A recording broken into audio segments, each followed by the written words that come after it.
Alright everybody, welcome back to Star Wars Ashes of the Empire. This is chapter 12 unless I'm mistaken. But we're going to go ahead and get started here. Opening crawls, episode 12. Let's see if this works.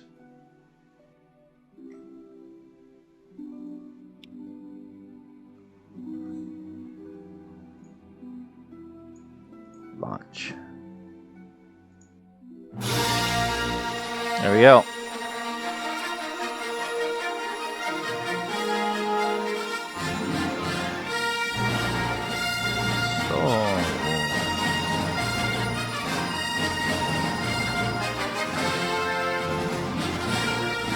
Episode 12. The Call of Honor. The galaxy fractures as rival warlords carve new kingdoms from the ashes of the Empire. While ancient power awakens in secret, another conflict stirs among the proud clans of Mandalore. Sola, Freeland, Vaughn, and their Mandalorian ally, Turio, arrive over the legendary world of Ordo, bearing unexpected allies, a fearsome trophy from Taris, and a warning from the rival house Ordo. But their welcome is brief. A Mandalorian rescue force has vanished over Raxus Prime, and with loyal warriors trapped behind enemy lines, House Ordo calls upon every able blade to answer the ancient creed.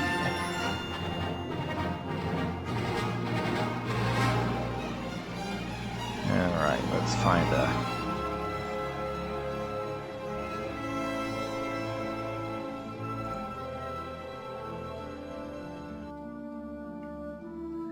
Alright.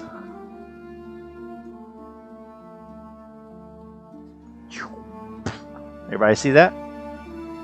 Yep. As the scene opens, you see a beige and green and blue disk hanging in deep space, surrounded by speckled light of stars, and then boom, boom, boom, boom, boom. Several ships exit hyperspace and hang in orbit over planet Ordo.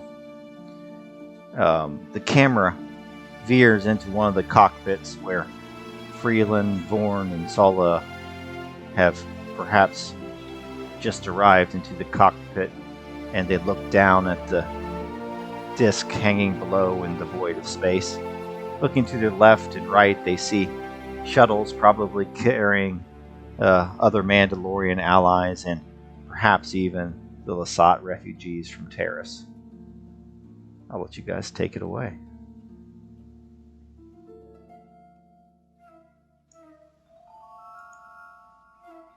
Yeah, Freeland makes his way through the cabin of the vessel they're on, and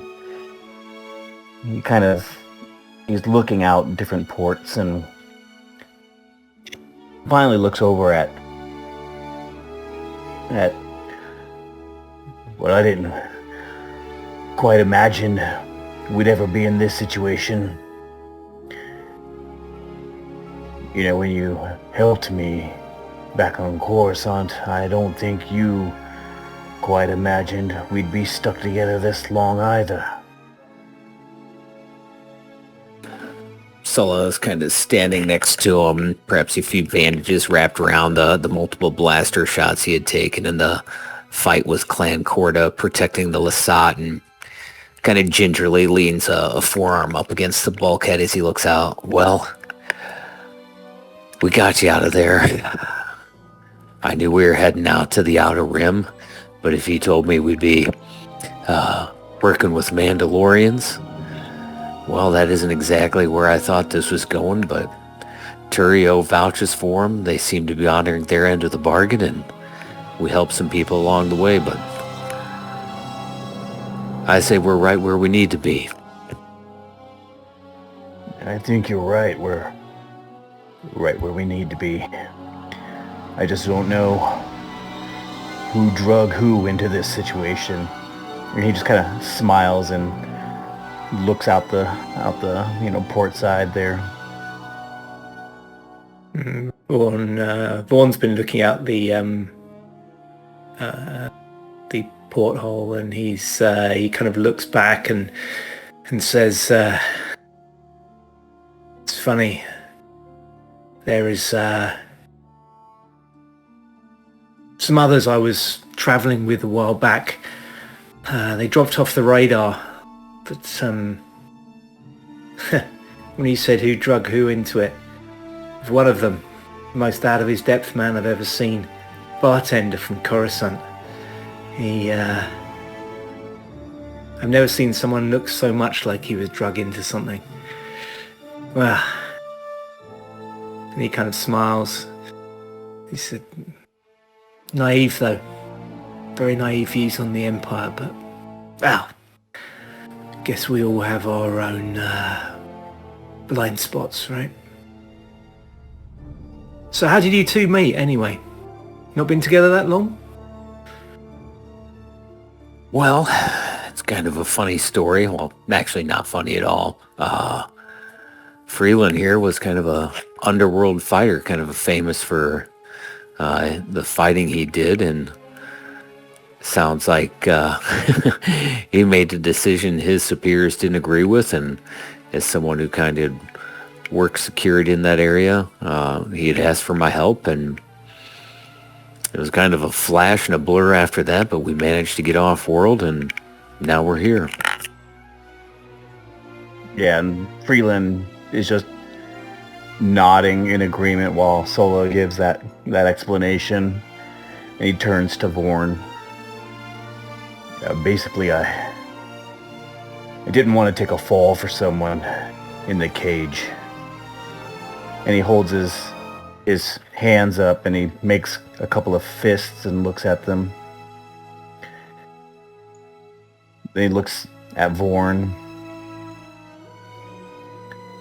"I don't have much in this world, in this galaxy. I've got these. I've got what's on my back." And he's got his backpack slung over his shoulder. "And I've got my integrity. That's it, Vorn. That's all I've got here. They wanted me to give up one of those. Take a fall. And, well, I chose not to. Now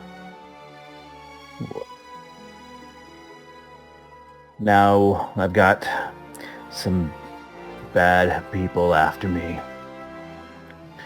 He looks back over at Sola, and for some reason,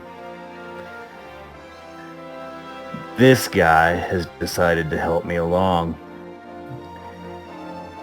And he didn't even have anything to do with it. Didn't have to stick his nose out, didn't have to make it his problem.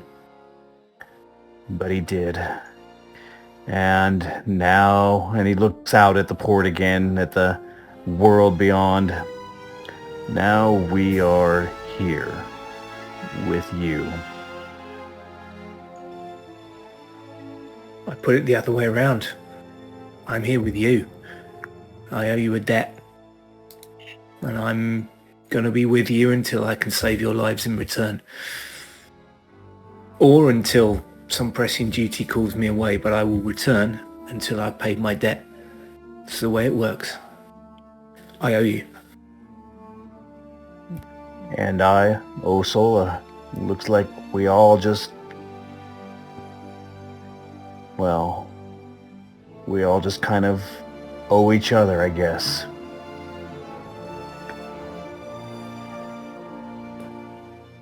Looks across at Simon and says, "So what's your story then?" Well, Freeland had a line he didn't want to cross, but sounds like you made a choice. I don't know. Maybe it's trying to do the right thing. I'm not quite sure what, but I don't know. I came out here because Turio's an acquaintance of mine, a friend of mine, and he said there was a chance to start fresh and start anew, and if anyone spent any time on Coruscant, they know, I don't know, could get lost there. And just wanted to try and do the right thing. It's easy to take the easy way out, It's easy to say, that's all right. Next time I'll make a better decision, one that's not just looking out for me and myself. But I don't know. It's nice to be able to help people out of change after 2 decades of the Empire. It's a new galaxy, and I want to do the right thing. Just looks at him for a few seconds, kind of doesn't say anything, and he just looks at him, really looks at him for a few seconds without saying anything, and then nods his head. It's, yeah, all too easy to just go along, right? But in the end, you have to make a choice. Yeah, I understand that. So, what do you think this planet Ordo is going to be like? Well, from what I'm told, it's a harsh environment. It's a lot of desert, a lot of mountains. It's a vegetation band around the equator. But it's the kind of place that makes people tough. It's the kind of place that a Mandalorian would call home. Raises you, doesn't make you soft. So much to test yourself against, right? The old me would have loved this. The old you. What was the old you, Born? I saw you using that rifle.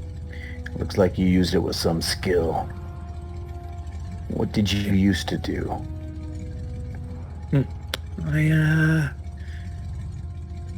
Well, I was going to say I used to be a guide. I still am a guide, really, sort of, from time to time.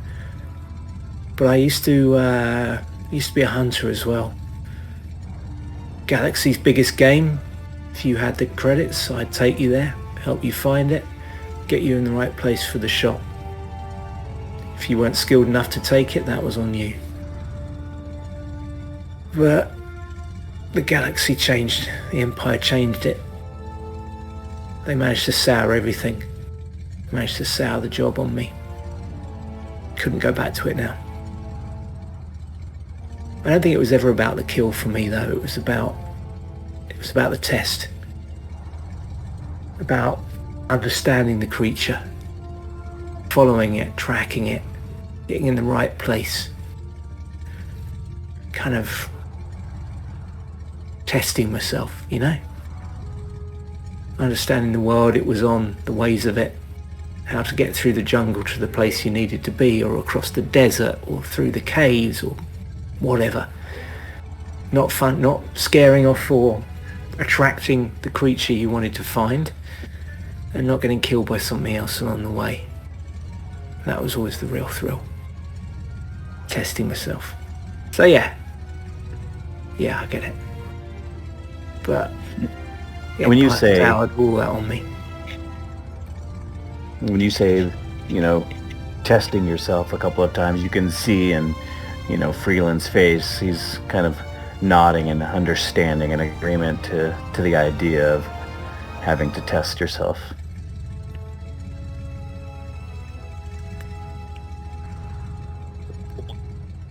Say something more and then kind of just shakes his head. Says, now, yeah, I get what you mean, Sulla. I want to find what's out there. Not just for me, but people like Silas Lars' band. They deserve a better life. The interesting thing is you like challenging yourself, you like hunting. It almost sounds like this Mandalorian thing might be right up your alley. Maybe. But they're warriors. That's not my thing. They're not all warriors. Back on Taris, Clan Reshitar, they were known for their hunting on Taris down in the deep underhives, under the city and the toxic wastelands in between. There's a lot of game out there to hunt. I know that's not necessarily your thing, but it's just not all proving yourself in battle. Guess you learn something new every day. Thanks. I'll think on that. As you say that, Sola, to your right, a red light starts to chirp, and the hollow image of Turio pops up on your console. Can you see this Turio token or no? I could before, and it's gone. Earlier I could. Oh, there it is. There we go. Yeah. Now I do. Disability is off. And Turio's image pops up over the console, and he is wearing his Mandalorian helmet. It gives you a very slight incline of the head. That certainly gets his point across. Sola, I have news. I trust you and your kin are doing well. Our vessels made the jump through hyperspace without any difficulty.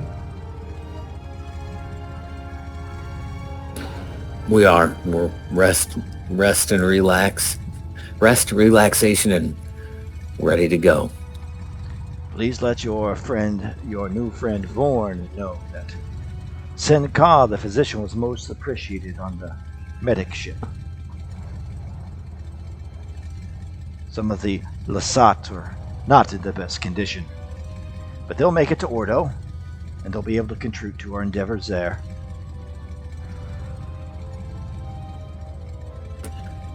I'm just glad that they'll be able to provide them a sort of refuge that they weren't able to find on Taris, and hopefully protection from Clan Corda and other oddly predatory individuals. I have more and urgent news to tell you, Sola. It appears that our arrival on Ordo was none too late. What happened? I just got off the con link with the head of House Ordo.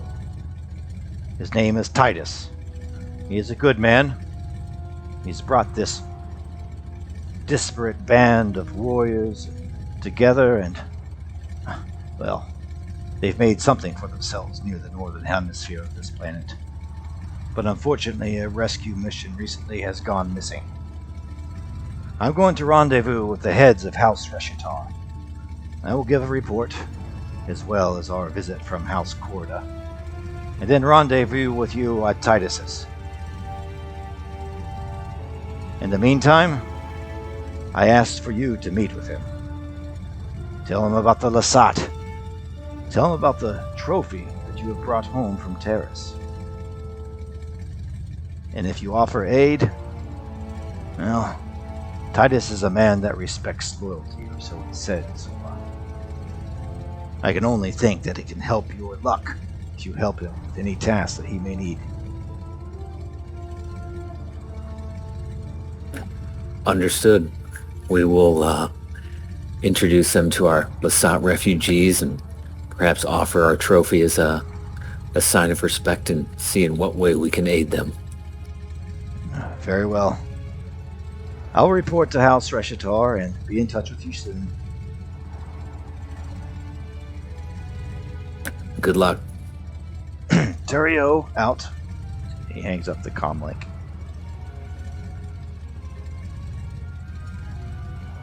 Well, I hope you guys didn't want to go sightseeing. We might be put to work right away. Nothing against good, honest work. Keeps me out of trouble. And Vaughn smiles. Yeah, and Freeland is sitting on a bench now, and he's got his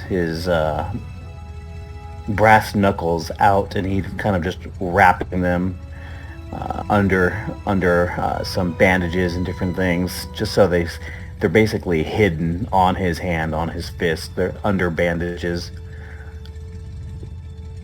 What kind of work are you talking about? Well, if I know Turio like I do, what he was kind of implying is if we show we're useful. They show we're sincere in helping this clan. Then they'll probably test us right away with a mission or a task to complete. And if successful, well, I would say we're be accepted amongst them. And Freeland just nods, understanding. I'm sure we can help them with whatever they need us for. I mean, we're here, right?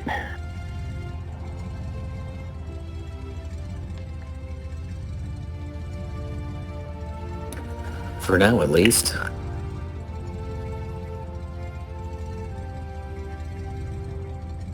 And you see half of the fleet kind of peel away and head down towards the more arid part of the planet where House Reshitar has their kind of base and their palace, etc.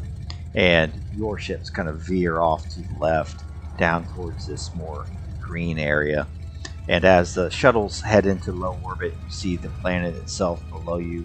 The clouds disappear, and you see this border between a desert and not green lush, but rocky landscape with coniferous trees. You fly over various mountain ranges, and then eventually your ship starts to slow down. You hear this, you can kind of feel the air resistance hit your ship as you kind of exit this atmosphereless, very smooth ride, and your ship starts to shimmy and shake as you get lower and lower, closer down to the headquarters of House Ordo. And this is what it looks like as your ships kind of come down and circle and start to make their landings.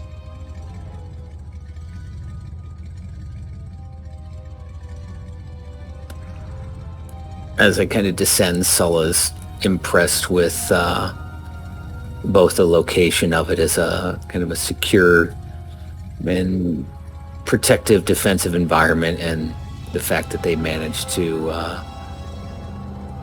seemingly avoid a lot of the destruction caused in the Mandalorian sector by the Empire just a few years ago.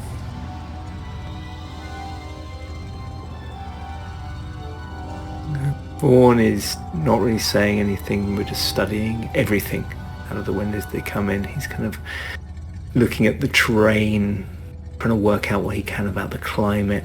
Even things like wind direction, he's seeing what he can work out. Absolutely intent staring out the window. Yeah, and Freeland's just sitting there. He's not looking out windows or ports. He's just kind of sitting there on the bench and, feeling every movement and shake as now that they've hit atmosphere. The ride isn't as smooth as it was when they were in the vacuum of space, and now that they're hitting a little turbulence on occasion, he's just kind of adjusting to it and looking down at his fists, and he just continues to wrap them. Eventually, all of your ships land in a very big hangar, and oddly, there's just not a lot of civilian appearing ships. Every single vessel there is stacked to the gills with laser cannons and blaster cannons and all sorts of weaponry. And in fact, you see a lot of ground crews seemingly busy loading up these vessels with armament. And if there was a war on, or wasn't a war on, you wouldn't know it, because they seem to be acting with some level of urgency. The ground crew welcomes you and then ushers you up several flights of stairs into a meeting chamber. And before you even enter the chamber, you hear gruff voices kind of raised in discussion and sometimes argument. And you hear one of them say, "No, you must leave now. Time is of the essence. These forces over Raxus Prime are disorganized, undisciplined. We hit them fast, we hit them hard, and we bring our brothers home. Here, right where the beacon is lit from. And as you walk into this room, you see several Mandalorians gathered around a table. And you see one man with goggles kind of pointing his finger down on this hollow table. And there is a red blinking light there. He looks up, and his eyes initially don't go to Sola or Freeland, but to Vorn probably. Stands a foot taller than either one of them. And he raises his eyes, and they meet yours, Vorn, and says, "Have I seen a ghost? Ha! By the 9 planets, a Lasat!" And Born for a second thought he meant him specifically, and then kind of recognizes what he means when he clarifies and says, "It's not that many who know Lasat on site, particularly these days. Pleased to meet you. Do I call you Clan Master?" I go by many names. Around here, I'm only known as Titus. Our people did great things in the past, Lasat. Won wars, lost wars. We were loyal. We also betrayed. I have not yet made a name for myself, so I will not call myself Master. I will not call myself Mandalorian. For now, I am Titus, until my people rise again. And he holds out his hand to shake yours. And you must be Sula and Freeland. Turio told me of your coming, and it was none too early. And Vaughn will clasp his hand. Sulla shakes his hand as well and kind of looks over the hololith display, and seems you're planning something. It seems I am. Only 2 standard days ago, a rescue team went missing over a junk planet. Raxus Prime is its name. I don't know if you've heard of it. And that operation will be underway soon, but apparently Turio tells me you have other urgent news to relay, Sola. I do. On the time we spent on Taris, we came across an enclave of Lasat refugees looking for a safe haven. Unfortunately, a Mandalorian clan by the name of Corda, used them as sport and were hunting them. We intervened on their behalf and offered them sanctuary here on the planet. We also conducted a hunt with the Mandalorians with Clan Reshitar and defeated a mighty mutated Rakul beast. We bring its head here as a trophy, as a sign of respect to Clan Ordo. Titus looks at you in the eyes and weighs your metal. And he nods very somberly, seemingly finding you weighing in favor. Trophies. Trophies mean something, Sula, but loyalty means more. Turio told me about this beast. Its head will look magnificent over the altar of House Ordo. Not altar, right? I don't know what you would say. The dinner table, in the feast hall. The trophy room. The trophy room. But what is more needed is your loyalty. And Turio told us about the Lasat. They are more than welcome here. They are a capable people, and we have room to spare. Although, I know little about your home planet. Please, tell me more about it. Will your people feel at home here? It is a harsh place, mountainous, and the men are no less hard. But we make a living here until we can rise again. My people are not frightened of hardship. They are natural climbers. They are hardy, and you'll find that though fewer warriors, many are skilled farmers, artisans, all sorts. They will help your people in any way they can. We take gratitude seriously. And speaking of which, I would like to honour your people for taking mine in. If there is any token of your people I can wear as a sign of respect, not as membership, but as respect to your people, I would gladly do it. I would wish to display my debt to you wherever I go. He nods, and he throws his head back in a throaty laugh. Ha! I know little of your history, Vaughn, but the history of my people can be found in any book. Going back thousands of years, Clan Ordo arose from this very planet. Indeed, as you said, we are warriors, but we are growing. We are growing community at a settlement. It takes all times. But I warn you, the Empire has not yet completely been destroyed. Mine and my people have it in our bones to wipe them from the face of the galaxy. And I have a feeling that I will not have to twist your arm when that time comes to join us in battle. Not at all. I owe blood debt to the Empire. And when I say that, I do not mean the same kind of blood debt I owe these two, where I will give my life to save theirs. I mean a debt in blood, which they will pay in full. And I have seen that the Empire is not dead. I have wandered a bit since the fall. Not too long ago, ran up against an Imperial warlord who was definitely scheming, making machinations, and as usual making others suffer for his ambition. It was strange things. Jedi embroiled of all things. Never met one before. Titus kind of looks over his shoulders to the other Mandalorians present. One of them across the rooms give him like the Boba Fett nod, you know? Like, okay. We won't tell him about Satir just yet. And he says, very well. It is good to know that you value loyalty as well. For your test may come sooner rather than later. Sola, I understand that House Corda is also sticking their nose into our business. They will be dealt with in time as well, but for now, we have more urgent matters to attend.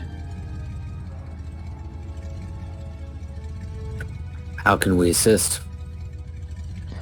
We need all the blades we can get.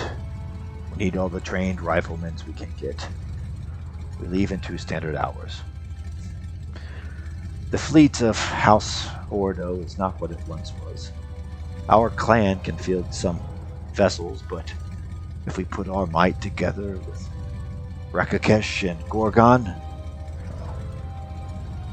we plan to assault Raxus Prime in force. We have reason to believe that the survivors planet side have held off for 2 standard days, surviving on that junkyard planet on their own.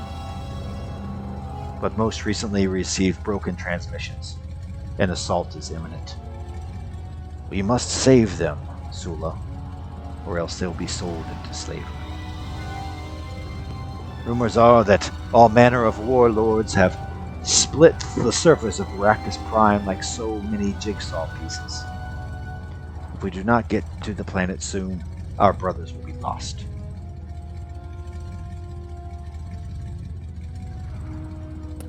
Well then, I am ready.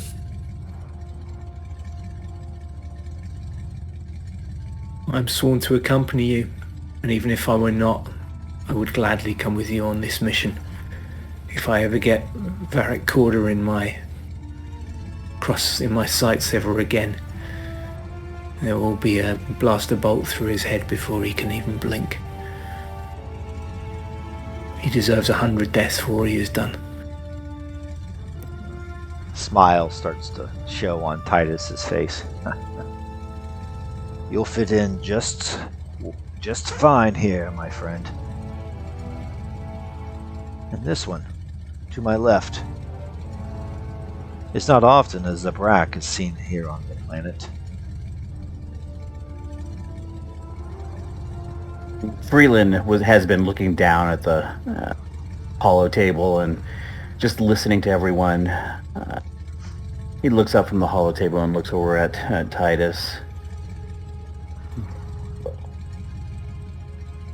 I don't care much about the Empire. I care even less about the Jedi. But these two over here,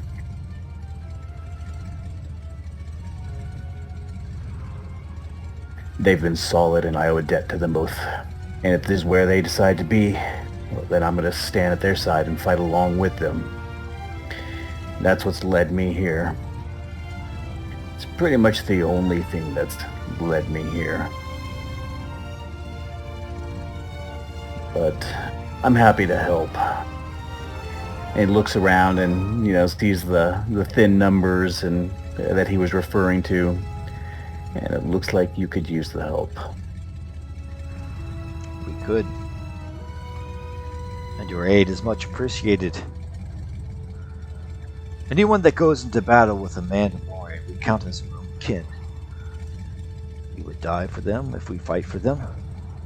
And we honor the name of those who fall in battle. There will be time for drinking and merrymaking and talking after this is done. But for now, Sola, Thorn, Freeland,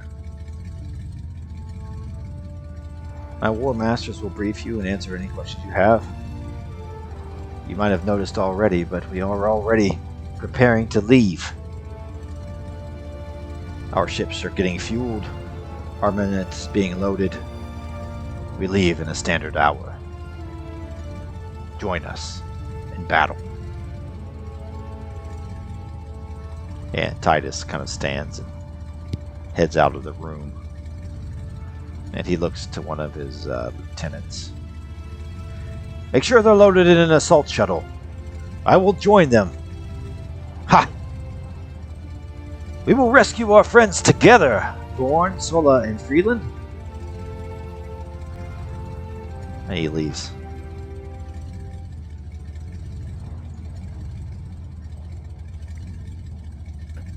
Freeland turns to the Mandalorian that he put us under the care of, basically.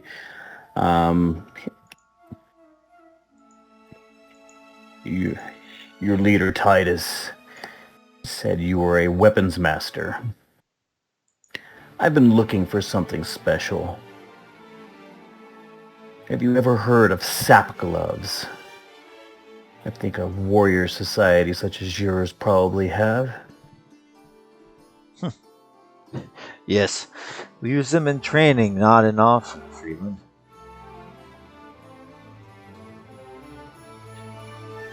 Well, if you have any that no one's currently training with, I'd love to buy a pair. Buy? Ha! If you come into battle with us, Freeland, here, take mine. He throws them to you, right onto your character sheet. They are now in Freeland they are now in your character sheet. Catches them against his chest, and he holds them up and looks at them. These are perfect. These are exactly what I was looking for. And he kind of nods as he holds them up. Thank you.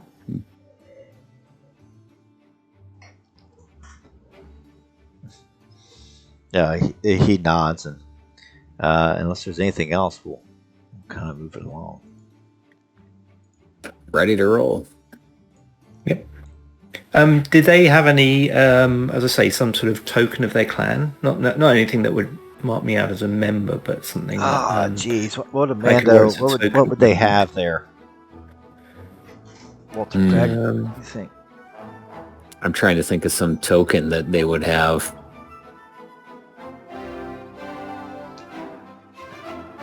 Maybe some symbol of maybe some sort of maybe they put like hunting token of a beast or something that they hunt. You know how the Mandalorian had that little head of that beast or whatever? And maybe they have Signet. like their insignia, they'll just like painted on your pauldron or something. I don't know. Well, I know because I was just watching this on Dirty Jobs because it was in like Australia. They have little opals with a symbol laser etched of their clan insignia into the opals, a little small stone. Nice. Yeah. He'll take one of those and put it on a chain around his neck. Now I found a Mandalorian medal theme.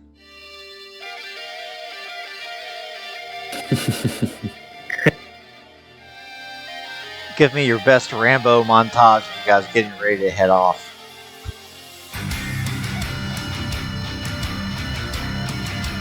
Yeah, so Freeland is unwrapping all the bandages he put on earlier. He takes his brass knuckles off of his right hand.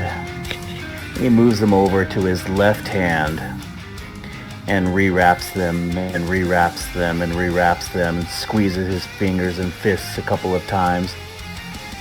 Then he takes these new sap gloves that were tossed to him by the weapons master, and he puts those on his right fist and starts wrapping them again with the bandages.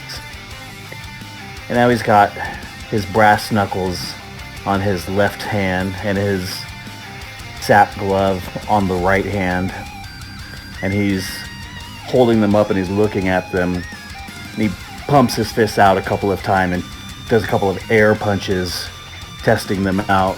He nods in satisfaction and puts his hands back down at his side and does a slow-mo walk out with the rest of the Mandalorians and his crew.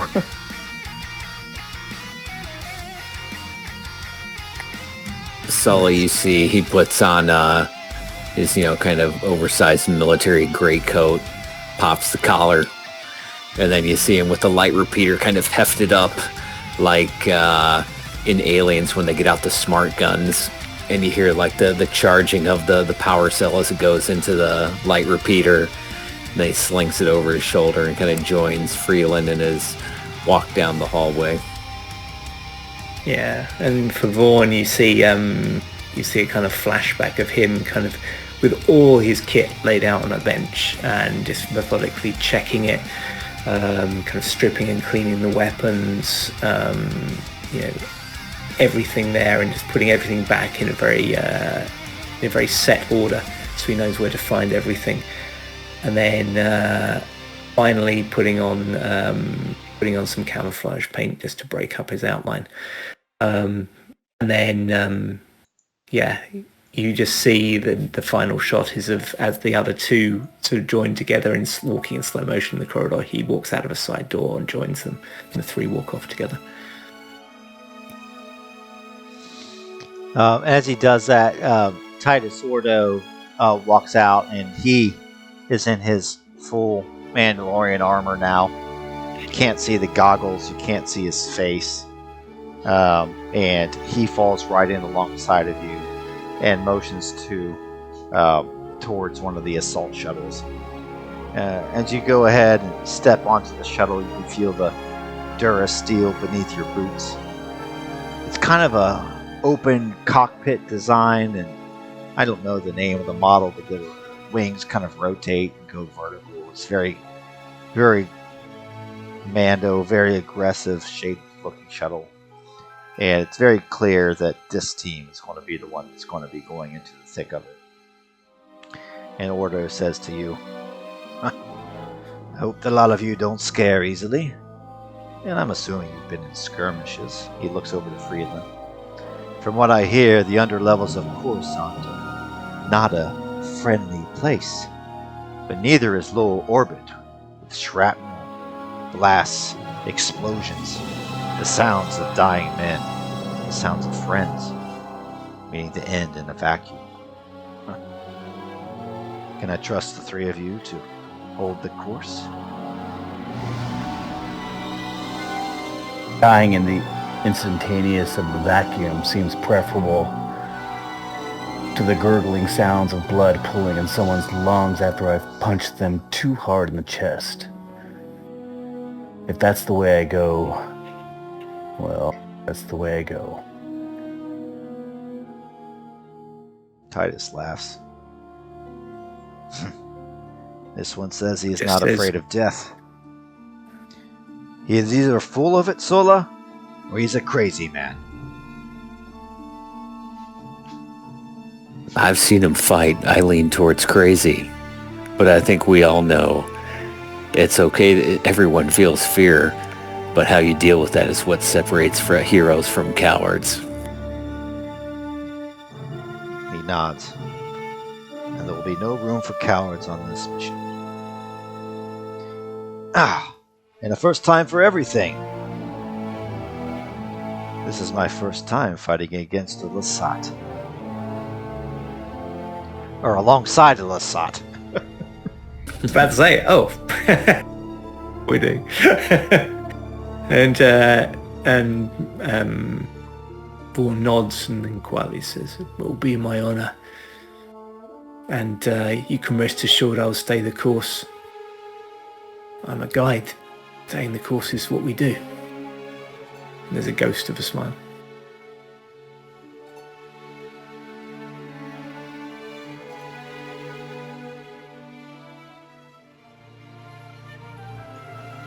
Who wants to tell me what it looks like as they all kind of jump off into hyperspace here?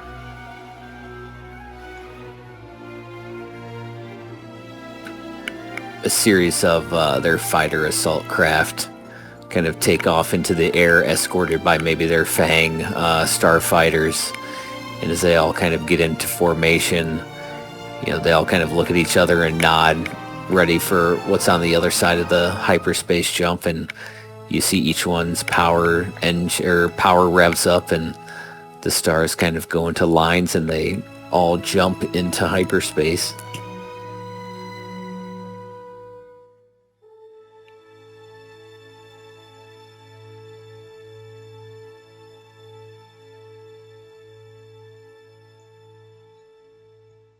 Target scene. Let's try this.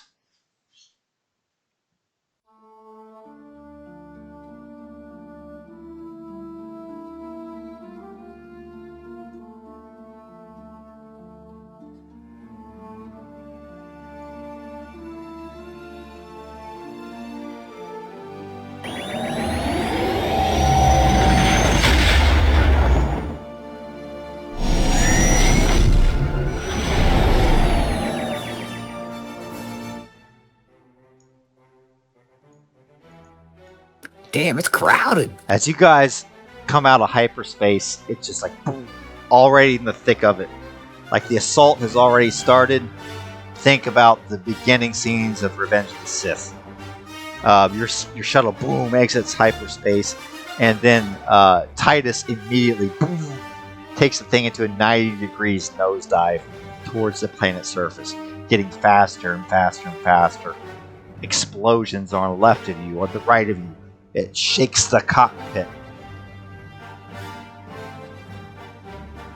I thought they said this was a junk planet.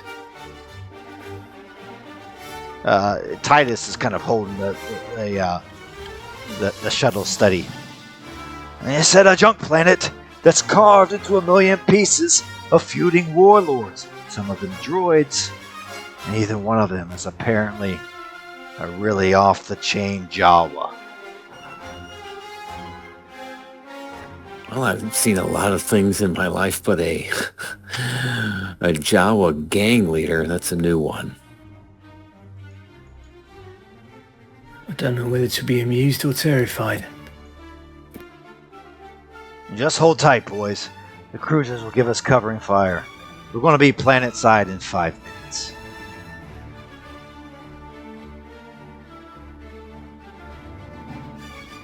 I'll be ready to exfil as soon as we touch the ground. And Vaughan sits back and is just studying everything happening around him. As usual, in complicated situations, he just sits back quiet and studies.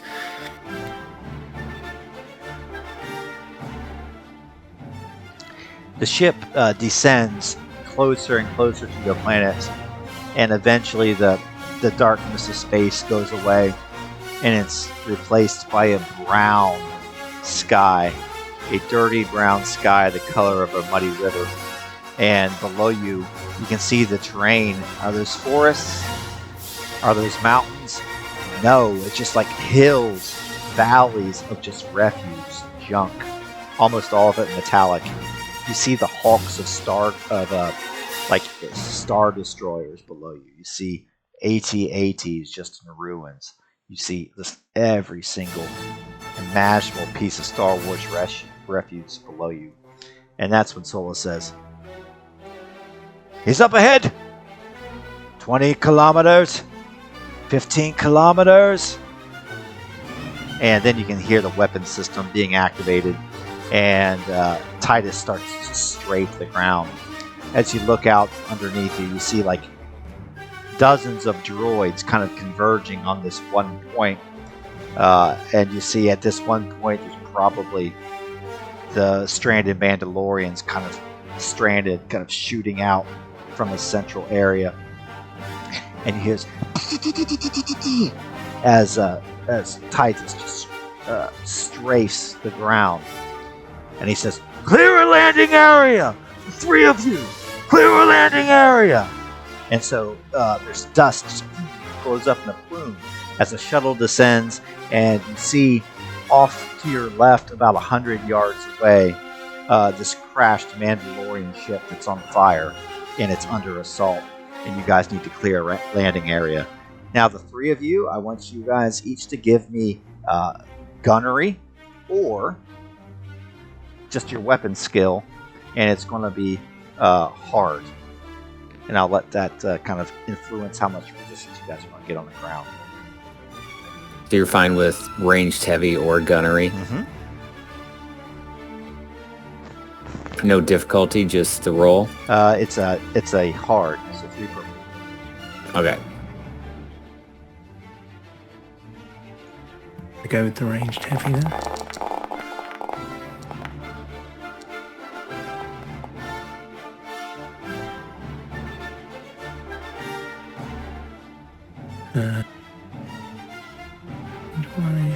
Solo failed. Okay, and difficulty hard is 3, right? Success, yep.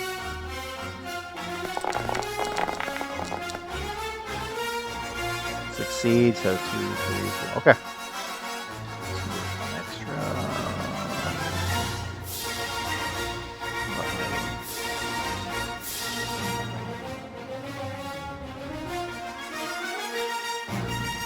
Change something on the next slide real quick.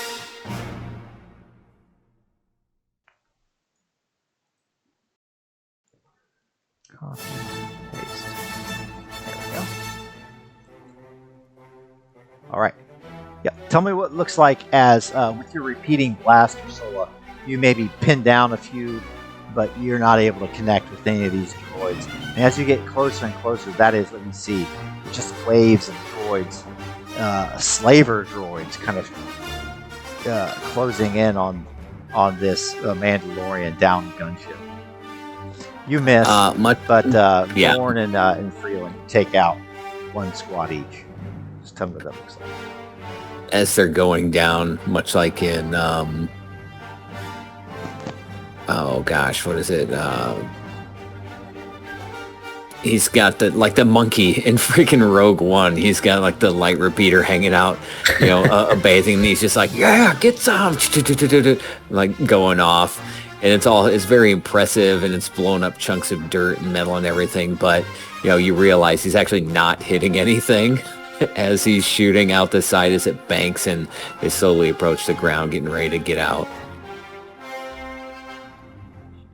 And Freeland, not really having any real skill or experience doing this, sees where Sola's firing, and as Sola's firing and Freeland doesn't even realize they're missing, but he's coming in and just basically firing in the same directions and right behind Sola, and happens to, just luckily be hitting everything Sola's missing, but it just looks like because, Sola's firing out front, that Sola's hitting everything.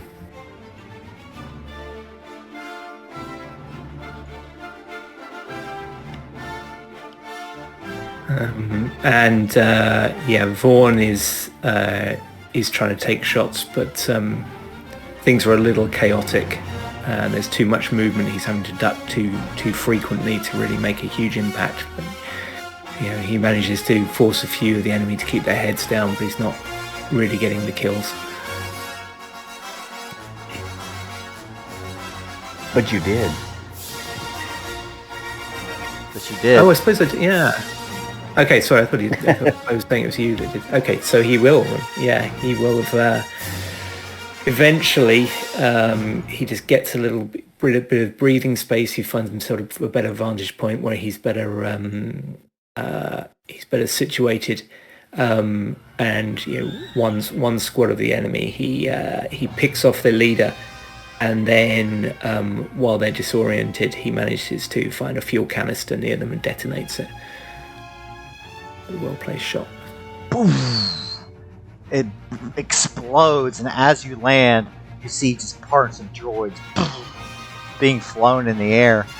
But as you exit this shuttle, it is a literal war zone, all to get these Mandalorians who apparently want to be pressed into slavery. And as you look overhead, there's like droid ships flying overhead, strafing. There's explosions going off, and it's all the fog of war. But you can hear, you can't see them much just because there's so much refuse around. You hear these Mandalorians kind of creating a perimeter and trying to hold off these droids as they're surrounded and just getting picked off one by one. You hear the sound of screaming and dying men. All of you guys can give me a perception check and make it hard with a setback. I will actually... Let me see if I can just send you guys that. And we'll do perception. And difficulty is going to be 3 with a setback. 1. There we go.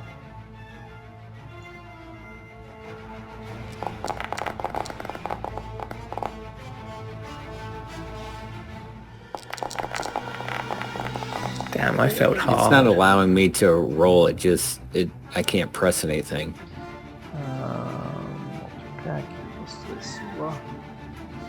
Oh, I got it. Hold on here. Let's see. I think now it's going to work.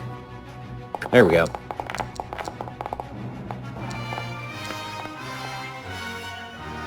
Triumph, though. Fail. 3 fails. So triumph. You can't see exactly what's going on, but what you can hear, Sola, is over the din of battle. You hear this guy up front saying, "I'm glad you arrived! Not too soon! We got 3 that are dying or dead, and a couple more wounded. I don't know, but I think a few might be missing too. Help us! Hurry!" And we're going to start combat.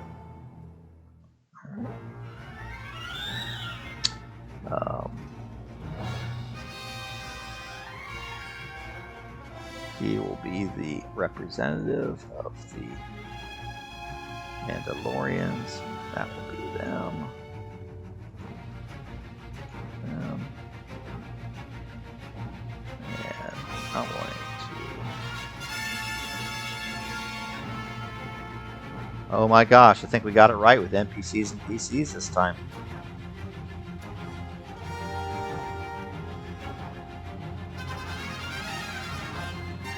You guys roll cool. Everybody's going to roll cool on this.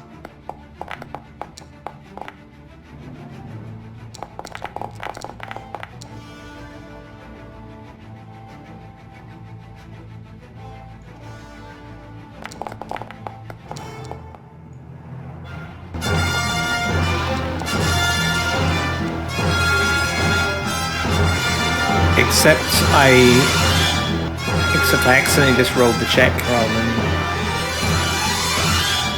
I can roll it for you. Accidentally rolled the check rather than rolling the initiative. It's dumb. Yeah. But I did... There should be an icon on the little tracker there. Oh, yeah.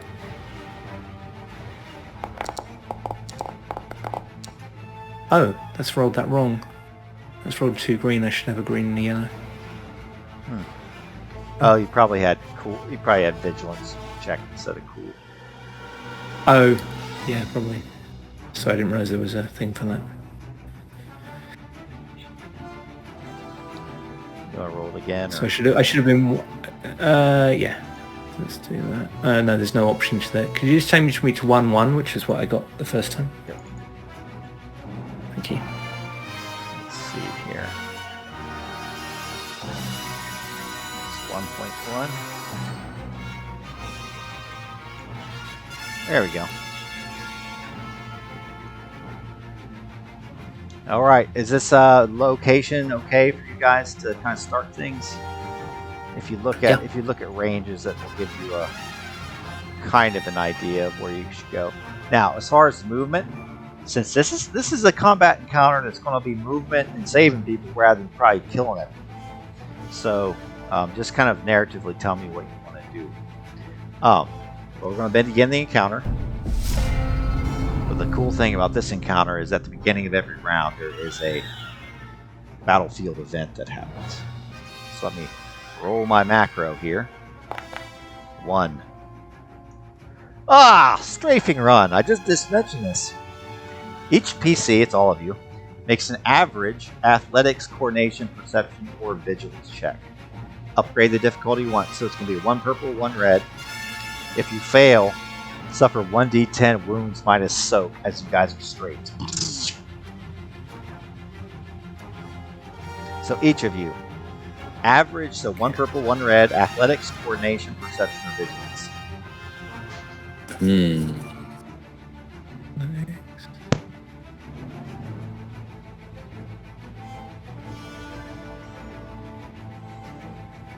Okay, I'm gonna roll athletics, so I need 1 purple and 1 red.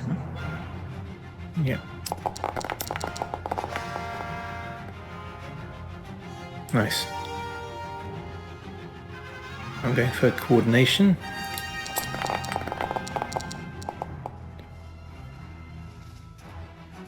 Succeed. Okay.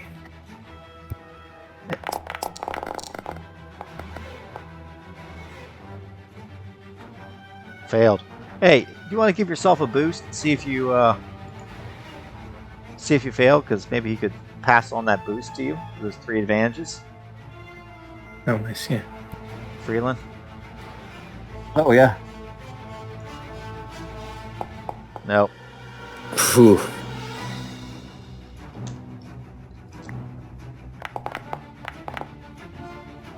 What's your soak? I think your soak's 4, isn't it? My soak is 4, yeah. Okay. So what does this look like as this droid fighter screams overhead, strafes the place?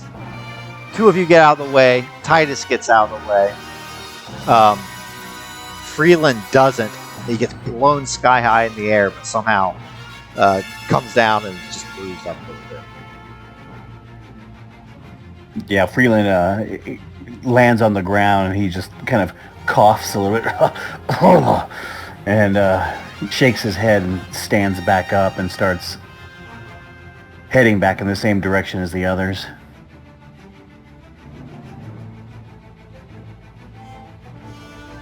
You okay? As kind of Sulla gets out and starts running, he dives behind a pile of detritus and it protects him from the strafing run. He gets up and immediately starts, advancing towards the sounds of the injured.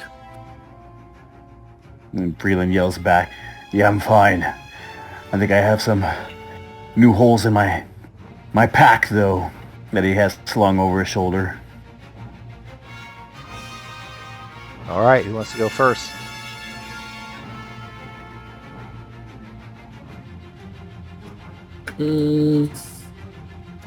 Got that sniper rifle, Vorn? You could probably go. Yeah. Yep, cool. Vaughn is going to just head over to here. Slides into cover and actually, no, that's a terrible line of sight. He's just going to pull in behind the engines over here, assuming the shuttle's not about to take off. Is the shuttle staying? Yeah, it's going to stay until you guys can get the Commando's next draft on put you in cover. Okay, yeah, so he's going into cover there, and then he's going to... in fact, he'll probably lie down under, rather than being in front of the engine intake. And he lies down there and takes a shot at this guy here. These are the. those are the Ordo. Yeah, these are the guys. Sorry, I was too zoomed out. I suddenly realized You it's Clan can't Ordo. see because you failed your perception check. Those are the guys that are pretty bad. Okay. We're killing the yellow. Oh, the guys. Slaver droid. Yeah, I wasn't zoomed out nearly enough. Slaver droids. Okay, so quite a way away, but I think possibly got a line of sight through here to this one. That'll be an extreme range. Which I think my sniper rifle's fine at extreme range. Well, it goes up to extreme range, put it that way. All right. So I'm gonna take a shot. I'll take. Is it 2 strain to aim? He's trying to aim. just take He him. is in cover, so I'm gonna put him in cover. Okay. Oops.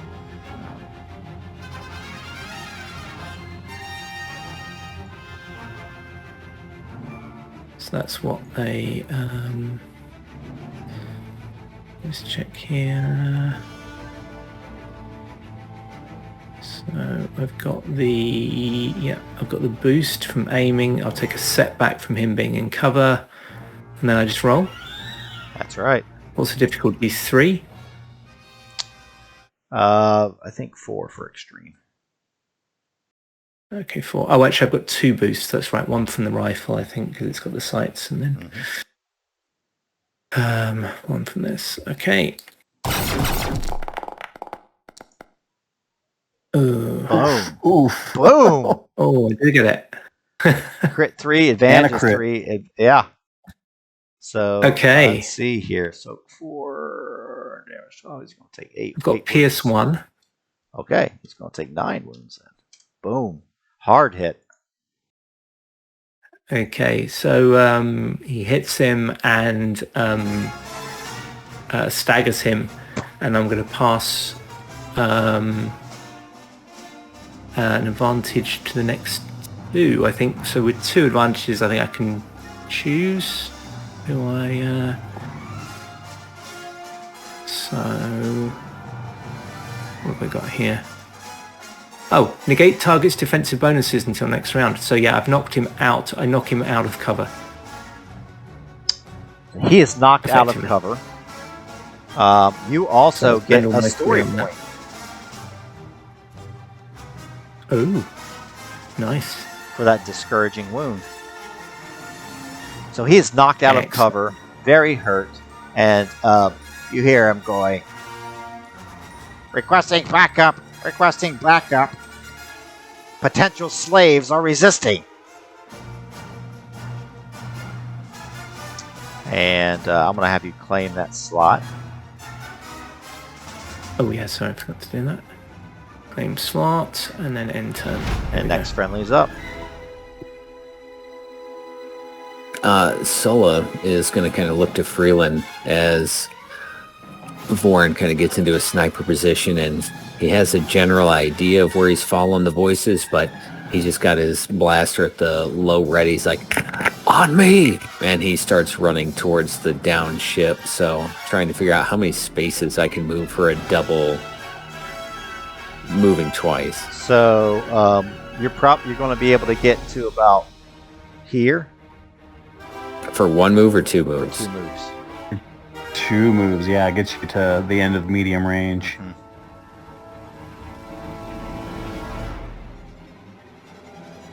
I would say you get to here and take cover. Like, Yep. So Sulla goes running and hides behind a piece of junk, looking to try and identify where the injured are and where the enemy is.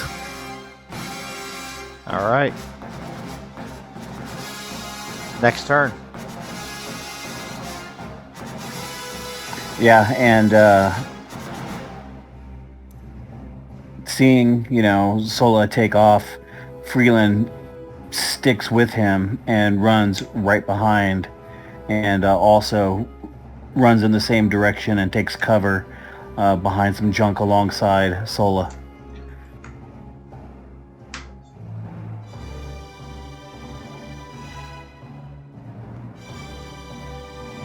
Alright. And I will put you in cover as well.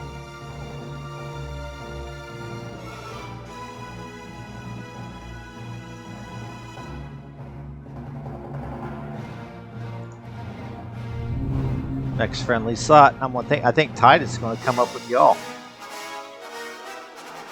So he follows you guys, takes his 2, falls into heavy cover.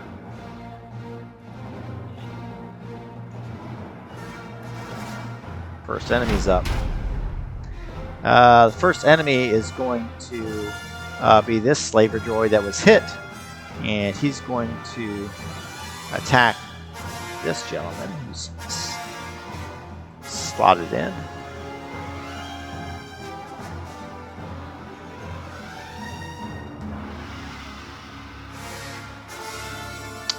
And he aims, fires. Success, 9. 2 advantages. And he is knocked out of his cover.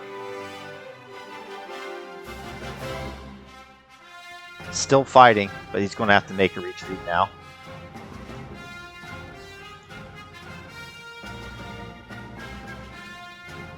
Next friendly is up, and that is going to be the Mandalorians, and they will go. This guy actually seeing you is going to make a retreat back to here. He's running in your direction, kind of making a fighting retreat as he does so. And he jumps back into cover at the end of his turn, so he uses all of his maneuvers for that. This guy is going to try to fight off these dudes.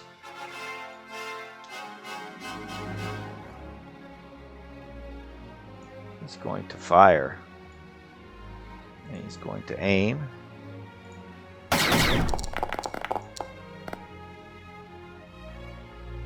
And he's going to miss, but he's going to pass the advantage to this dude over here.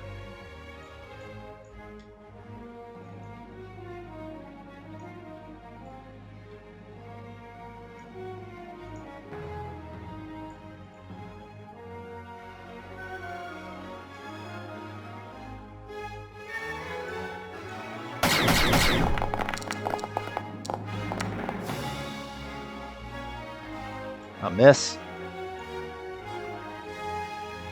And what this guy is going to do is he's going to go here. He sticks a stim pack in this warrior, so he's not at risk of dying. These two both have to make a 1d3 check. 2, 3. Still alive. Dead. What's the Mandalorian name?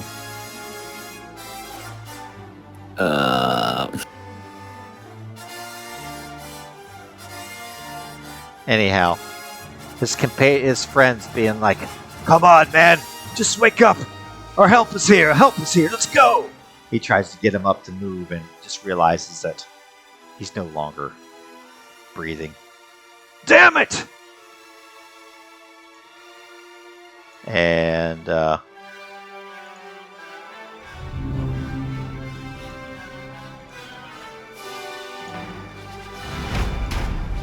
got 3 more enemies' turns. Alright. These are both going to attack this guy.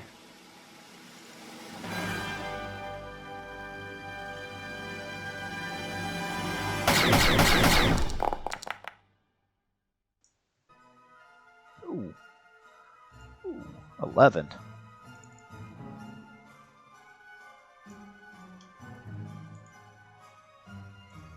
And he passes a boost to this dude.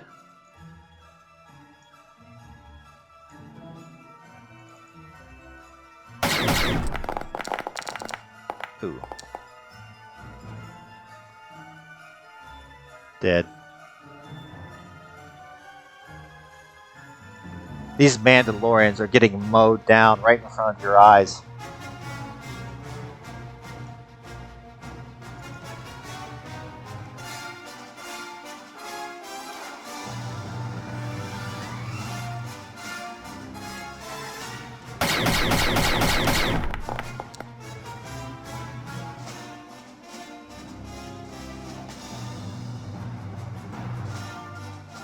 Nine and 6. Okay. You see that they're getting hurt pretty bad, but still alive. This is giving Vaughn quite heavy flashbacks to watching the same happen to his people at the hands of the other Mandalorian clan before.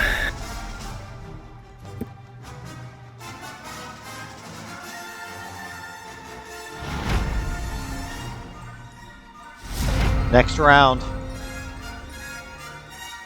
Here comes the battlefield event.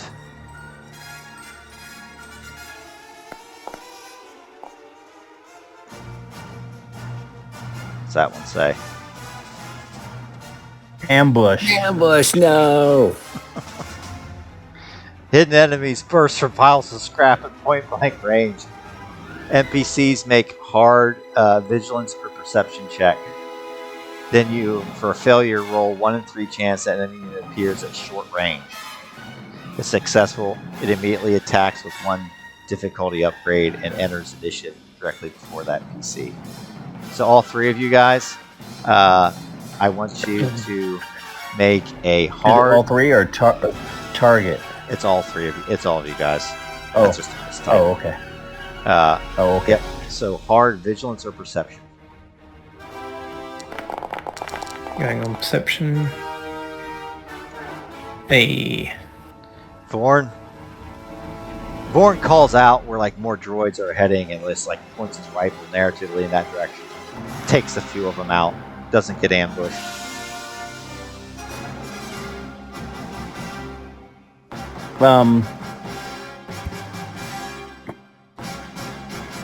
This thing is... Yeah. Sniper rifle on his back because it takes a while to reload, so he's switching weapons.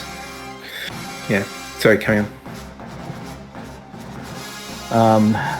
Freeland, after sitting down and getting strafed and seeing a couple of Mandalorians drop, he can feel the tension in the back of his neck, that pulsating feeling that he feels sometimes.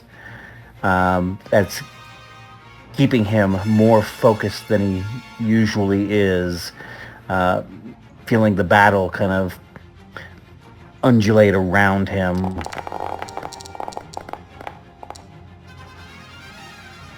Oh. That wouldn't make a difference, I don't think. Even if you use that. Yeah. Because he has enhance for his vigilance.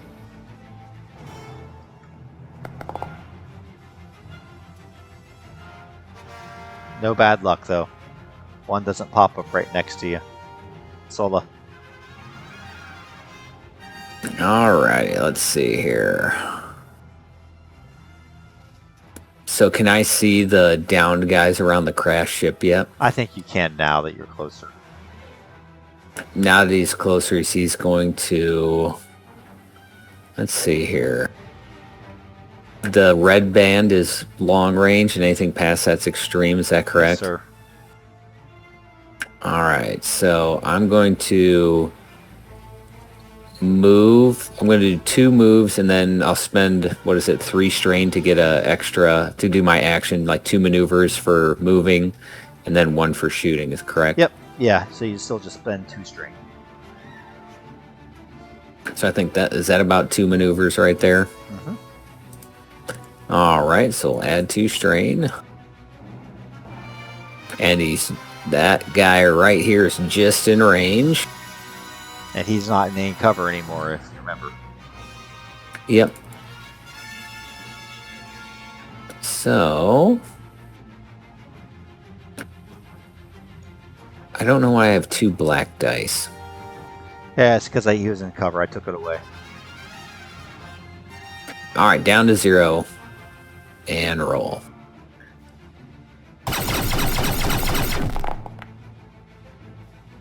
Hey now. Yeah, he's pretty hurt. That's enough to get him. Yeah, Sulla goes charging up, kind of slides down behind some knocked over boxes, gets up and kind of puts the light repeater over it and aims and hits him, destroying him.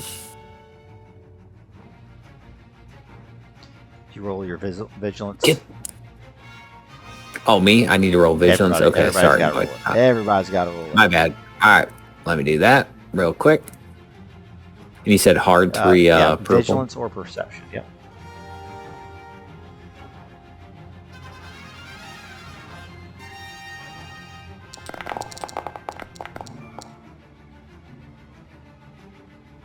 Yeah, there's one that popped up right here, but you just like spin around, put a bullet in its head. He takes his T-21 and like butt strokes it across its head, and it kind of does like the 360 spin and shorts out and falls down.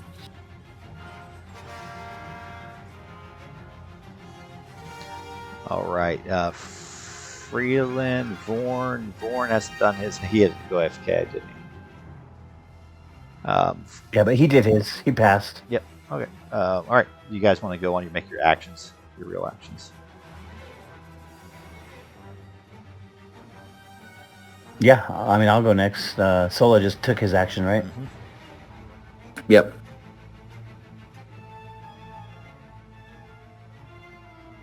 It says friendly slot, but it doesn't give you the option to claim it.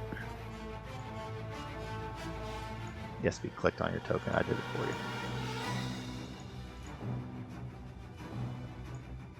Huh? Oh, there we go. It says NPC now. Hang on a second. Unclaim. Now try it. Okay, there we go. Freeland seeing Sola run up. When he looks ahead, does he sees the dead Clan Ordo warrior? The other one next to him, do they look injured? Or this one in front of us right here, does he look injured? Yeah, they're all hurt. Okay. Then Freeland is going to kind of dodge out from behind this junk. He's going to run up to this one right here, and he turns around, his back against some junk right there, and he flings his bag forward in front of him. He unzips it and digs into his bag and pulls out a stim pack and hits this Clan Ordo warrior with it. Get back to our shuttle. Get back there as fast as you can. After hitting him with a stim pack. Yeah, he just gets hit with this thing and instantly color returns to him when he starts hobbling that way. He'll move on his turn. Next slot open. I'll just move for the Mandos then. So he's able to make it almost all the way to the shuttle now, and he's not too hurt.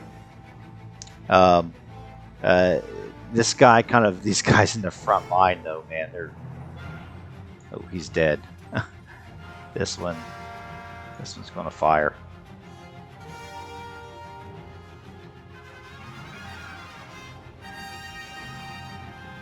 He'll aim twice though.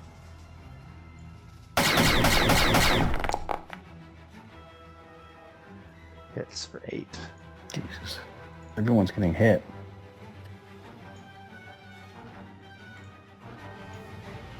So he went.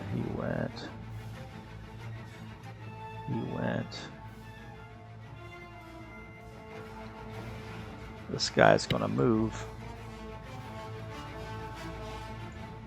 This guy's gonna move. This guy's gonna move. to here and pick up the body of this guy.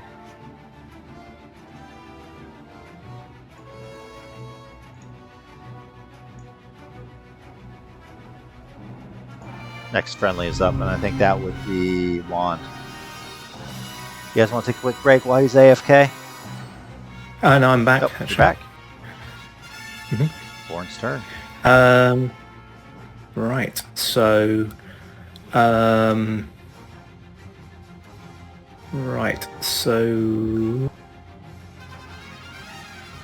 realised I shouldn't have shouldered my rifle actually. But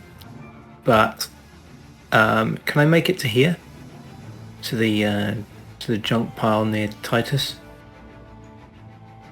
Yeah. Is that too much? 2 maneuvers. Take 2 strain. Okay, do that. Stop there, and I'll spend my action reloading my sniper rifle.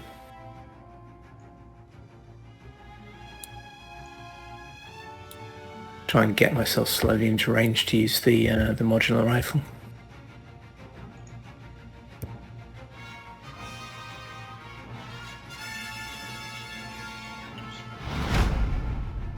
Move slot. So let me see if I move him.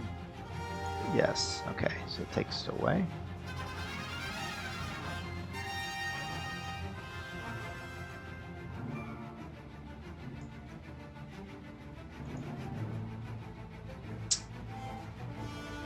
Still can't figure out how deaths work.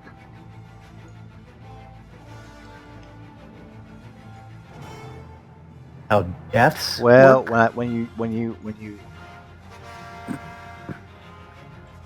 you mark an NPC as dead, it doesn't remove their slot. When you try to remove the slot, it doesn't remove the token.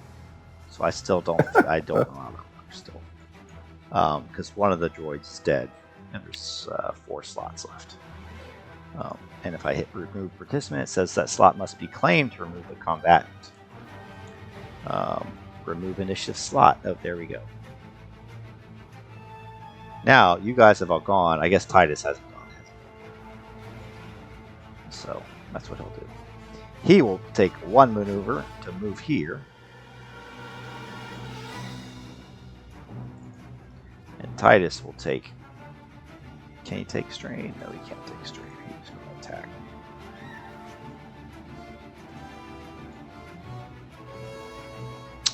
Oh, that guy's in long range. He's going to have to take 2 maneuvers to even get close.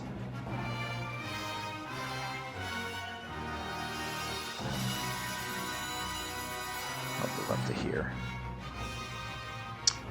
And he'll try to shoot this droid, although it probably won't do anything.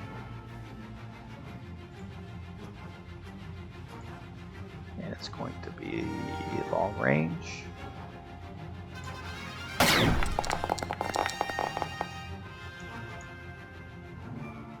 Actually, I think that should have...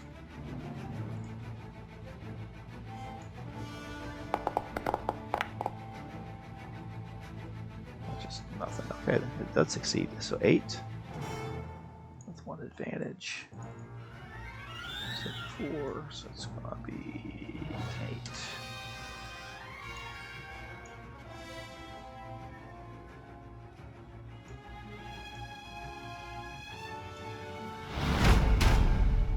And it's the droid's turn.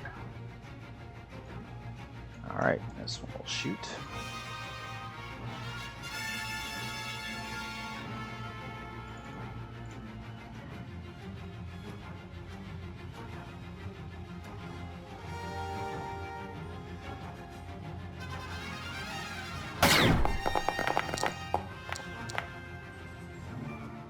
Finally a miss.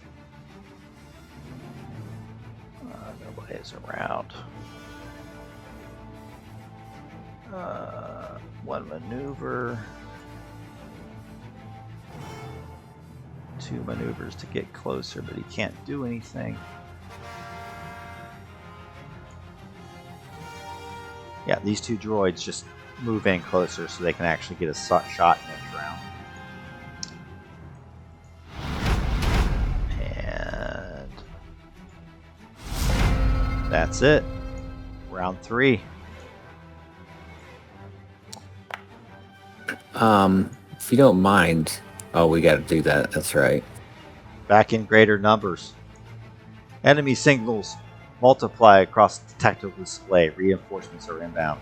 Each NPC has 1 in 3 chance of calling in another identical unit. On a 1. No.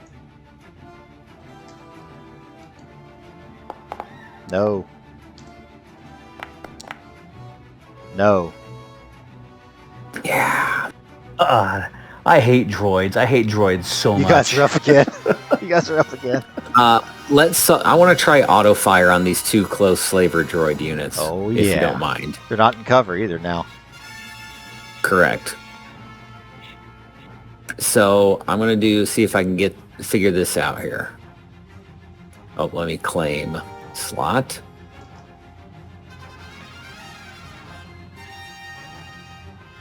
I'm going to aim twice. Okay. Then I'm going to flip a light sight point, so that'll upgrade my ability. Mm-hmm. And then for full auto, I upgrade the difficulty once. I'd have to look it up, but that sounds about right. Yeah. I think that's right, but I'm not 100%.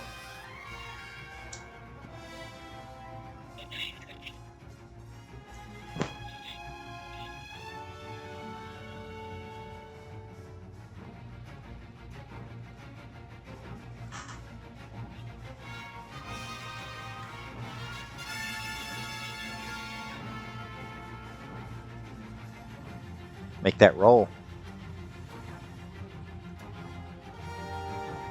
And it is upgraded once, is that correct, you said? I will look it up, but yeah, that sounds reasonable for now. I got it pulled up right here. Hold on. I haven't done auto fire rules since Raz. Let's see here. I must increase the difficulty of the attack by 1 purple die. And I have to say I'm auto-firing ahead of time. So it's not upgrade. It's actually just another difficulty. So 3 It's just difficulty. increases the difficulty. All right, here we go.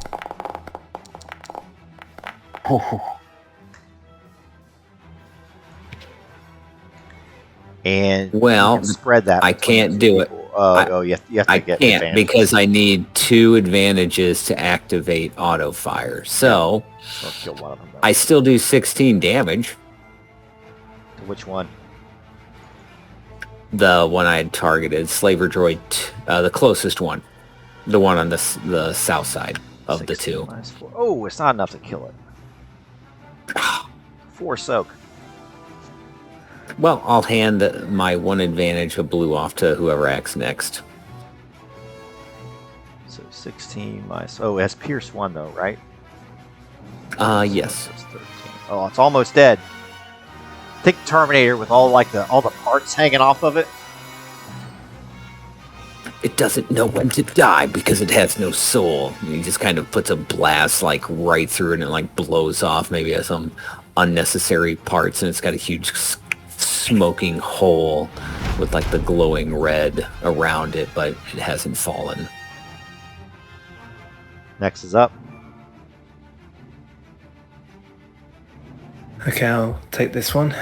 And Vaughn he's not going to move. He's just going to aim.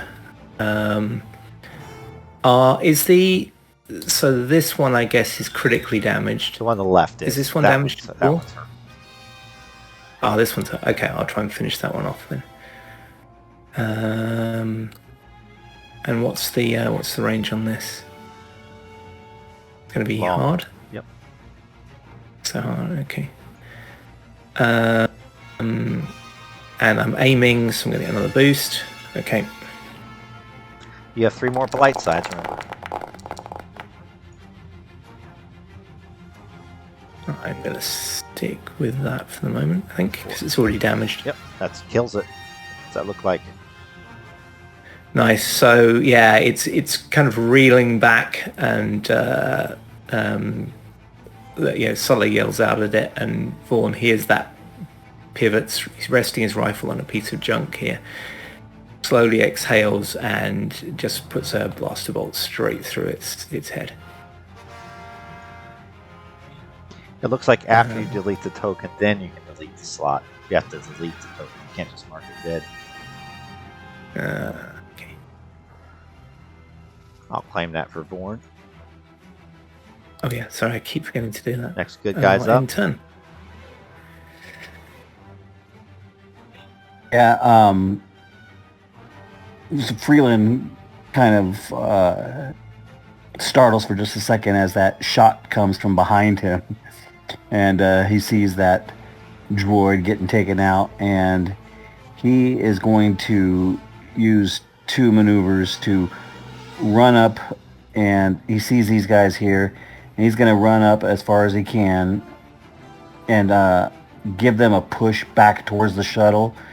Get to the shuttle! Get to the shuttle! And put himself between that droid and them as he starts basically making it obvious he's running straight at the droid. Give me a leadership check, average with a boost.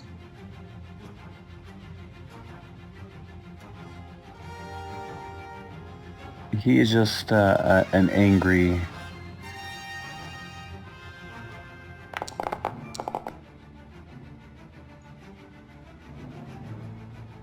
Nothing, I was going...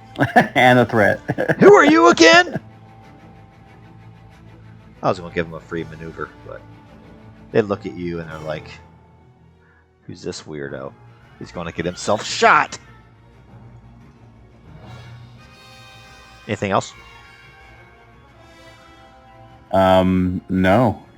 He's right there. Ah.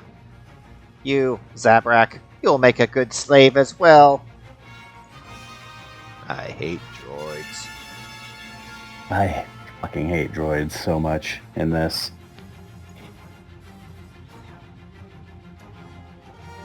Titus, I'm gonna say he does the same. He takes 2 maneuvers and he drops into heavy cover. He slides in next to his pal. Says, "You're hurt, comrade! Get to the chopper!"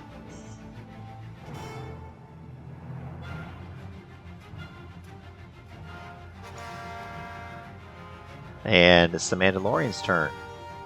And he does what the head of House Order says to do. And he takes 2 maneuvers. He can get to... here. Basically trade spots with him. This guy, I'm going to say he can only get 1 maneuver because he's carrying the dead body. He gets 2 maneuvers. Almost to the shuttle. He gets 2 maneuvers. He's almost to the shuttle.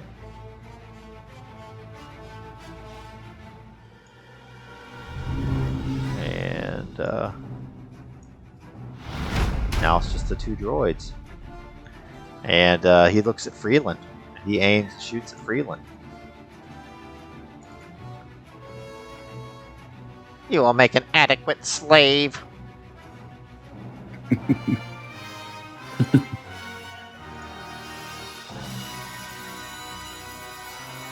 Two setbacks. Oh, you have defense, don't you? And you're in cover.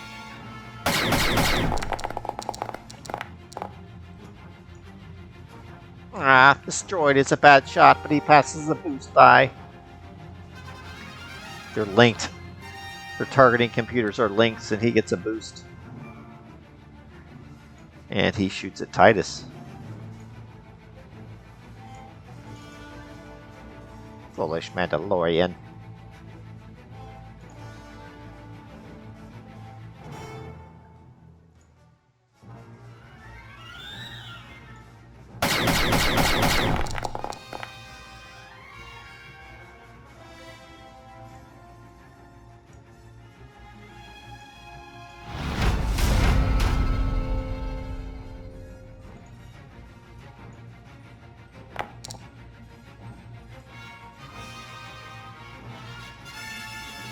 This makes complete and total sense. Give me some 1d3s. Just need 2 of them, right? Yep.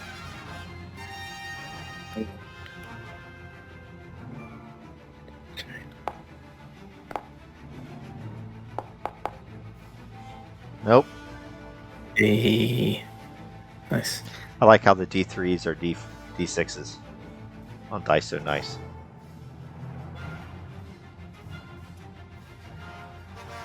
Perfectly balanced as all things should be. Alright, boys. You guys are up again. I was really hoping for another strafing run. Yep. Freeland's running straight at this guy. I think we should let Freeland go first. Yeah, let him go beat him up. Good, good. Freeland is angry, and he is basically running straight at this guy.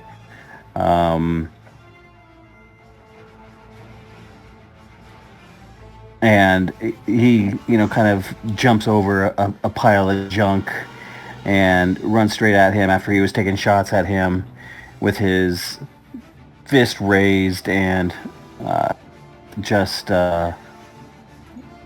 brings it down on him.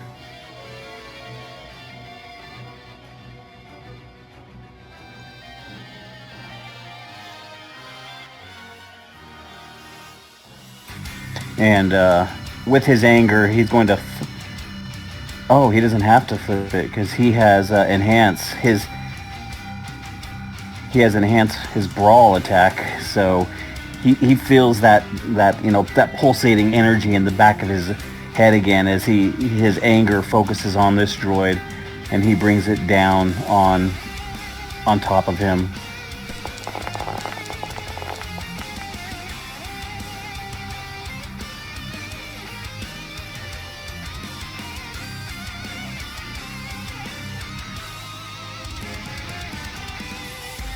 What does it look like as you pound him Mace Windu style with your new gloves?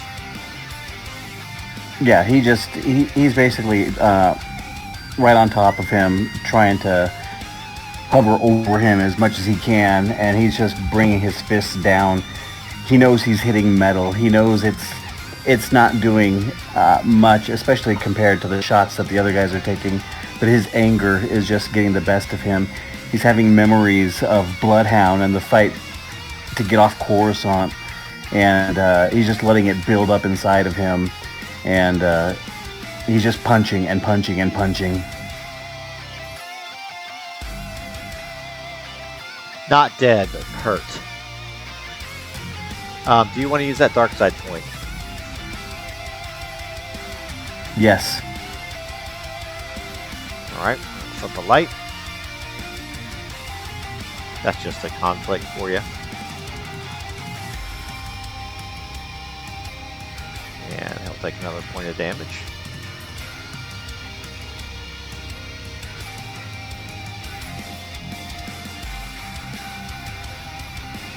He's up. I think Sulla will again do an extra maneuver. He will get up to the corner of the ship here and then take a shot at Slaver droid up there that's engaged with Titus. I'm going to give myself a couple strain.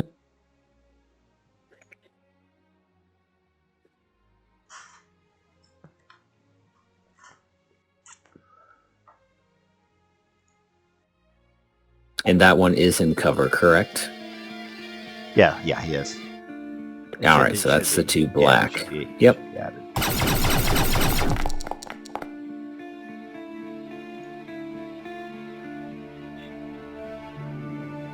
That's a dead. He kind of, as Freeland's engaged with the droid, you almost see like in the background or the peripheral, Sulla goes running up along the side of the down ship. And he uses this as braces. He brings the light repeater up, and maybe the droid doesn't notice him as he's exchanging fire with Titus and exposes his flank of his torso, and he puts a round right through it, and it gives the classic B1 collapsing to the ground.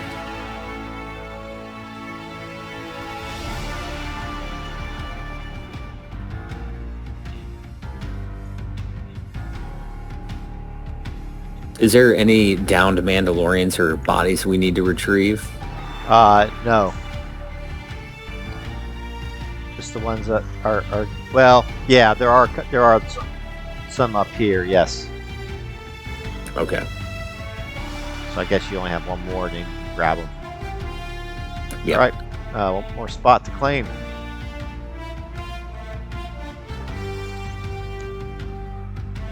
Has Lauren gone yet? No, sorry, I was muted. Trying to work out his best angle, but okay. He's switched weapons, so I think I'm just going to come forward to here, which I think probably means two more strain. Let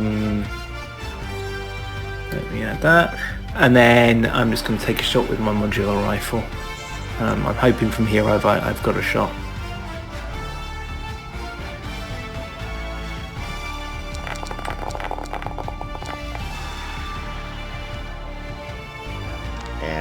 He's already hurt, so 10, 6,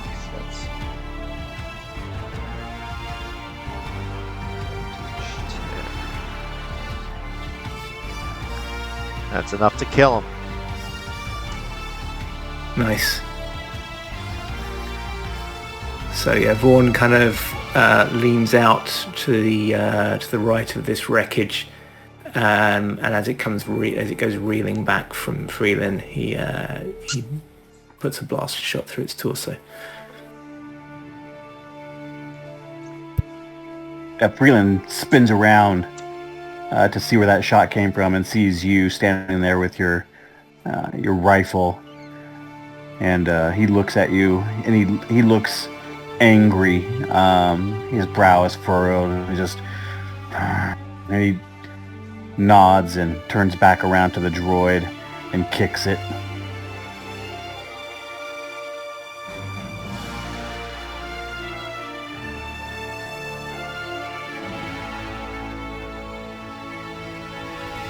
And you can see Vaughn quietly, as Freeland turns back, kind of raises an eyebrow thoughtfully, having seen Freeland's expression, just files it away.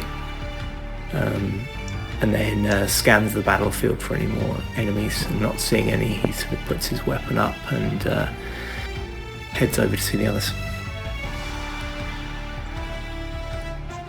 With the fight kind of temporarily over, despite the background din of warfare and explosions, Sulla maintains kind of a ready position and looks back to Freeland and whoever else and retrieves the remaining bodies. And we'll retreat to the ship. I have you covered.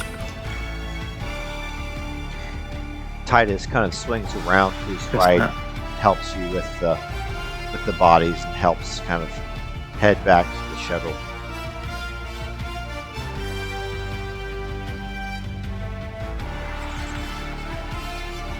Freeland looks around for anyone who needs help, assistance, making their way back to the shuttle. Puts his arm around them, lets them put their arm around him, and helps them back. You guys all pile onto the shuttle, kind of surrounded by wounded soldiers, and start to lift off into the air. And as you do so, a few of those droid fighters that were skimming over you and strafing you will just explode as turbo laser fire from orbital cruisers is kind of covering your escape. And I'll let you guys role play the rest of how that looks.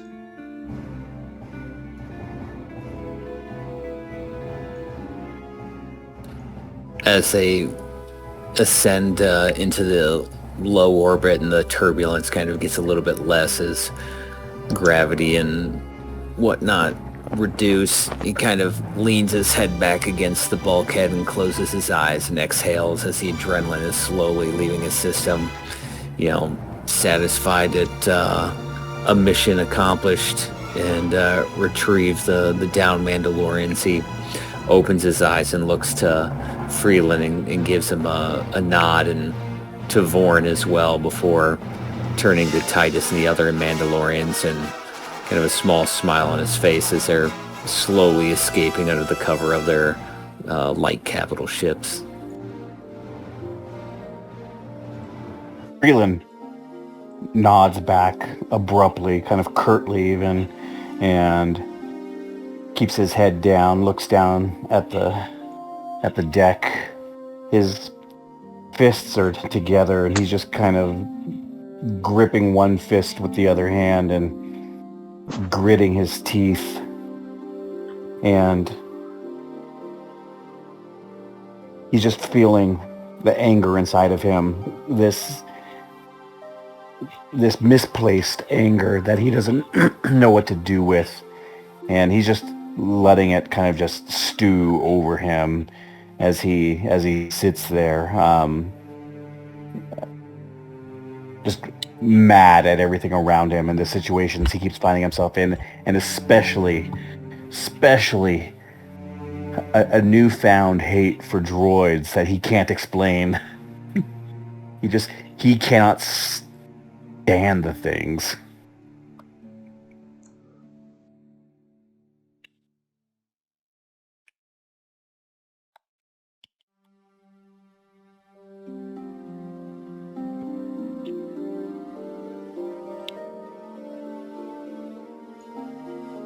And as the fleet leaves Raxus Prime, the short skirmish, as soon as it started, it's over.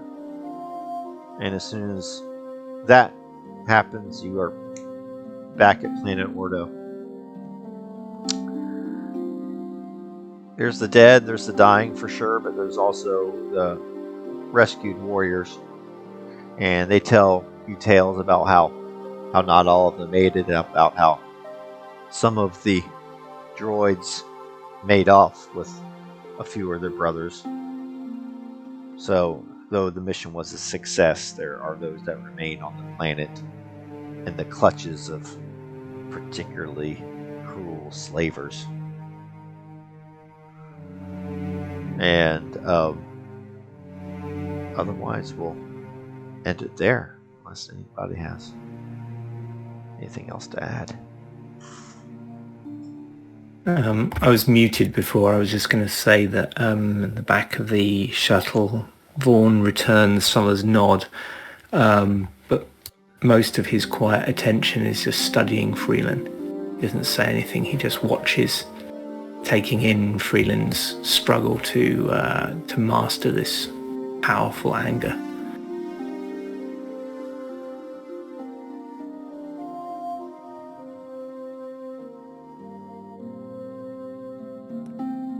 Sulla kind of does a knuckle bash with the various Mandalorians, and kind of a little more joyous now that they're in the orbit of Ordo, kind of says, any mission you can walk away from is a good one, but we shall honor the fallen tonight.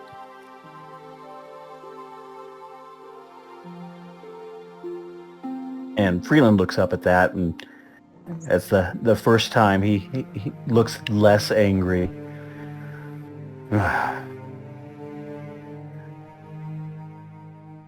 And they deserve it. They deserve it. And he just keeps nodding and then looks back down at the deck.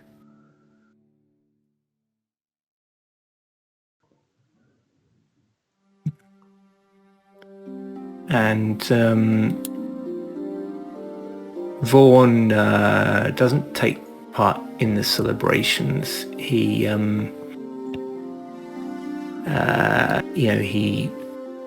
thanks the Mandalorians, and he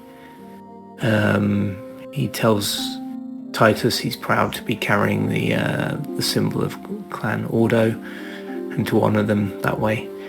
But when the celebration begins, he kind of slips away.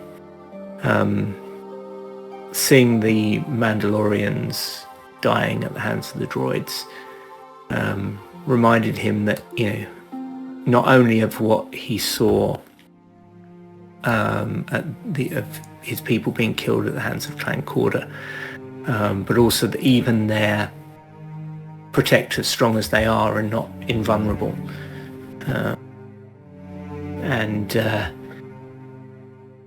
Reminds him that although he's done everything he can for these refugees, they'll never be completely safe. And that sits uncomfortably with him, so he stands and watches the sunset for a long while.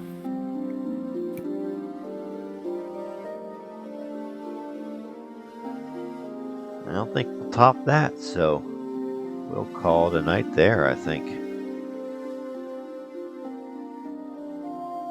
Bum bum bum. We did it. Freeland needs some flesh and blood to punch. Someday. He has been going up against nothing but fucking droids. He needs a face that will cave in under his fists. Sounds like he needs to go to Lost Horizon or Last Horizon. Yeah. Just hearing Freeland wants blood for the blood god, that's all I'm hearing. Yeah. Right?